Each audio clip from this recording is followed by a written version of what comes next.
Hello friends, welcome back to my YouTube channel. आज मैं आप लोगों को कंडीशनल स्टेटमेंट्स बताऊंगा कि कंडीशनल स्टेटमेंट्स हमें किस लिए चाहिए होती है और हमारे कोड में हमारी कंडीशनल स्टेटमेंट्स की क्या रिक्वायरमेंट होती है। तो जैसे कि आप जानते हैं फ्रेंड्स, हमें अपने प्रोग्राम में कंडीशनल स्टेटमेंट्स की ज़रूरत इसलिए पड़ती है जिससे कि हम अपने कोड में कुछ स्पेसिफिक पार्ट को ही एग्जीक्यूट कर सके कंडीशन के बेसिस पर, ना कि हम अपने कोड को एक ही बारी में रन कर दे। हमें ऐसी कंडीशनल डालनी पड़ती हैं जिससे कि हम चाहते हैं कि वही कोड एग्जीक्यूट होए, ना कि दूसरा कोड भी एग्जीक्यूट होए उसके साथ साथ। तो इसलिए आपको मैं दिखाता हूँ कि कंडीशनल स्टेटमेंट्स कैसे वर्क करती है। जैसे कि आप ये देख सकते हैं, जैसे यहाँ पर लिखा हुआ है कि जैसे कि आप देख सकते हैं कंडीशनल स्टेटमेंट्स में मैंने एक लाइन ली। सबसे पहले वो इसको एग्जीक्यूट करेगा। इसको एग्जीक्यूट करने के बाद यहाँ पर हमने इफ़ एल्स का एग्जाम्पल लिया हुआ है कंडीशनल स्टेटमेंट्स में।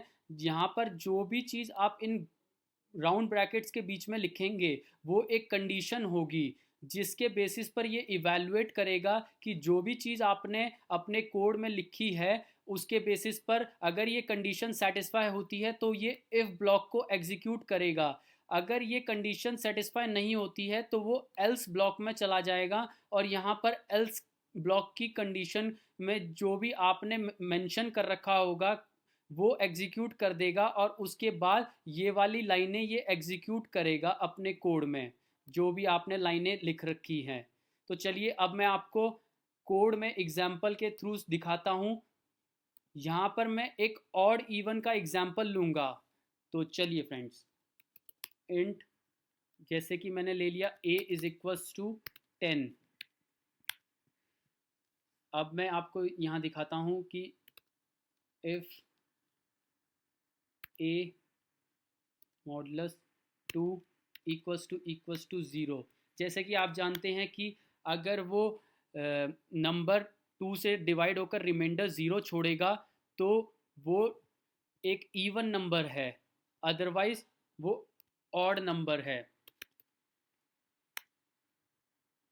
यहाँ पर हम लिखेंगे इवन, एल्स यहाँ पर हम लिख देंगे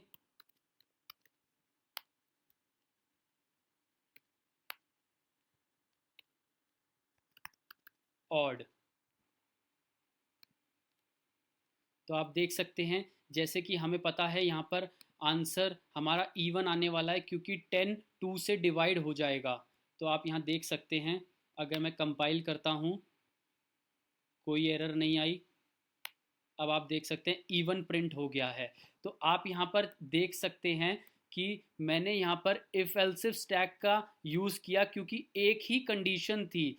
इफ ब्लॉक में मैंने क्या लिखा है, यहाँ पर एक कंडीशन लिखी है कि अगर जो मेरा ए नंबर है, ए नंबर के अंदर वो डिवाइड होकर के रिमाइंडर अगर ज़ीरो छोड़ता है तो वो इस ब्लॉक को एग्जीक्यूट करे। अदरवाइज अगर वो इस कंडीशन को सेटिस्फाई नहीं करता है तो मेरे एल्स ब्लॉक को एग्जीक्यूट करे। उसके लिए मैं आपको दिखा देता हूँ। एल्स ब्लॉक को एग्जीक्यूट करने के लिए मैं यहाँ पर 11 कर देता हूँ। 11 करने के बाद यहाँ पर आपको पता लग जाएगा कि वो एल्स ब्लॉक को कैसे एग्जीक्यूट कर रहा है।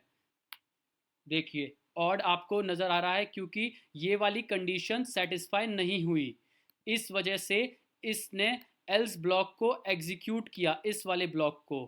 अब मैं आपको एक और एग्जांपल लेकर के दिखाता हूं जहां पर जैसे कि यहाँ पर आपने देखा था कि सिर्फ एक ही कंडीशन थी। अगर आपके पास मल्टीपल कंडीशन हो तो आप क्या यूज़ करेंगे, वहाँ पर आपको यूज़ करना पड़ता है इफ़ एल्सिफ स्टैक, जो कि आपकी मदद करेगा आपकी कंडीशंस को उसके अकॉर्डिंग एग्जीक्यूट होने में। जैसे कि हमें दो नंबर का कंपैरिजन करना है कि n1 n2 से बड़ा है या छोटा है या इक्वल है। तो हम वो चीज़ करके एक बार देखते हैं जिससे आपको पता लग जाए अगर मल्टीपल कंडीशंस होंगी तो आपको कैसे उसे यूज़ करना है इफ एल्सिफ स्टैक को।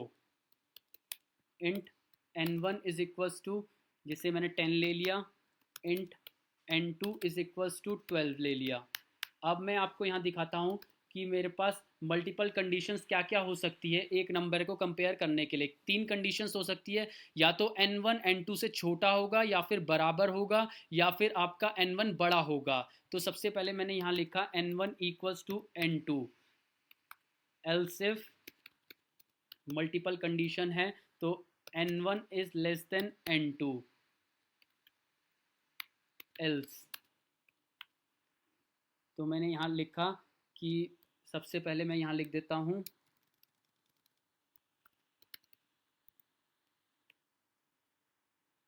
n1 is equal to n2।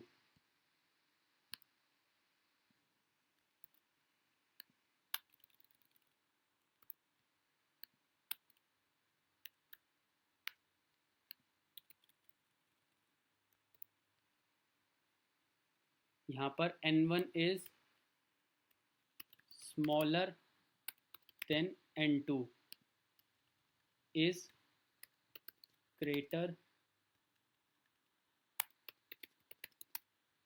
Then n2। तो आप यहाँ देख सकते हैं जैसे कि हमने यहाँ पर हार्ड कोड करी हुई हैं दो वैल्यूज़ n1 और n2 की। जैसे कि हमें पता है n1 छोटा है n2 से, तो ये वाली लाइन एग्जीक्यूट होनी चाहिए हमारी कोड के हिसाब से। कोई एरर नहीं आई। अब आप यहाँ देख सकते हैं 10 इज स्मॉलर देन 12, जो कि सच है। अगर यहाँ पर मैं लिख देता हूँ 15, तो आप देख सकते हैं ये आखिरी वाली लाइन को एग्जीक्यूट करेगा। 15 is greater than 12, 15 is greater than 12, जो कि सच है। तो फ्रेंड्स, आपने देखा अगर मल्टीपल कंडीशंस होंगी तो वो कैसे वर्क करेंगी। जैसे कि अगर सिंगल कंडीशन थी तो हमने इफ़ एल्स यूज़ किया था। और फ्रेंड्स, एक चीज़ और बता दूं, जहाँ पर आपका अगर सिंगल कंडीशन है, ये ज़रूरी नहीं है कि अगर इफ़ है तो वहाँ पर एल्स भी होगा। अगर आपके पास मल्टीपल कंडीशन है, उसके लिए हम यूज़ कर रहे हैं इफ़ एल्सिफ स्टैक, जो कि आपको मैंने यहाँ पर दिखा दिया है। तो फ्रेंड्स, इस वीडियो में इतना ही। आगे मैं आपको सिखाऊंगा कि लूप कैसे यूज़ करते हैं और लूप का क्या काम है, हमें किस लिए चाहिए होता है। तो बने रहिए मेरे चैनल में। और अगर आपने अभी तक सब्सक्राइब नहीं किया है तो प्लीज़ सब्सक्राइब कीजिए। Thank you very much.